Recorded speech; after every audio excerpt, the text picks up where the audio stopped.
迎来到勾勾公好吧，我是怡姐，我是明华。哎姐，那天听你唱歌啊，我觉得你唱歌超好听的，应该要出唱片才对。说到唱歌啊，就叫做聪狗哎。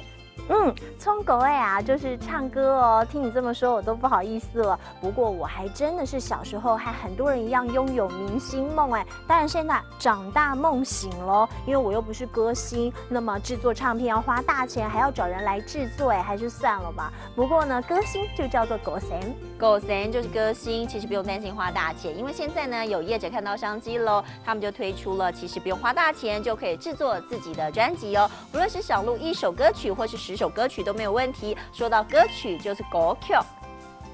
你刚刚提到的狗 Q 啊，就是歌曲哦。那么今天要教给大家一整句话呢，就是他长大想当歌星。这句话应该要说的是：给哈尼拜开耶送走狗神。给哈尼拜开耶送走狗神。今天勾勾公好吧呢，带你一块来一圆明星梦。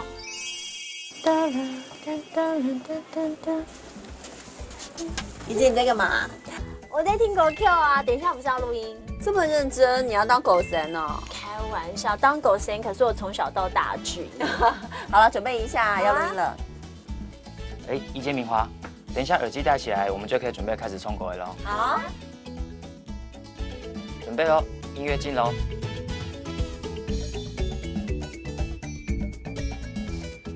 哎姐，你冲狗尾好像狗神哦。是不是？我就跟你说我入错行了。没有啦，是你的狗 Q，我觉得选得很好。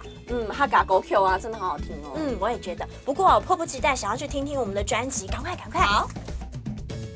哎，明华，我觉得这样唱歌真的很过瘾哎，是不是？要不是我五音不全的话，我也想录自己的唱片。你太严格了啊！不过就是一圆歌星梦嘛，赶紧帮你复习一下和圆梦有关的这些客家话哦。首先，歌星就叫做狗神，狗神就是歌星了。那如果不是狗神也没有关系，一样可以录自己喜欢的歌曲哦。歌曲就是狗 Q。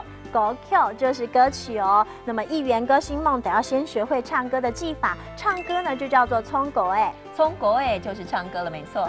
今天最后帮你复习的一整句话呢，就是他长大想当歌星。这句话应该要说的是：给哈尼拜开耶送走狗神。给哈尼拜开耶送走狗神。今天勾勾公哈发呢，就带你一圆歌星梦。我们下次见，拜拜。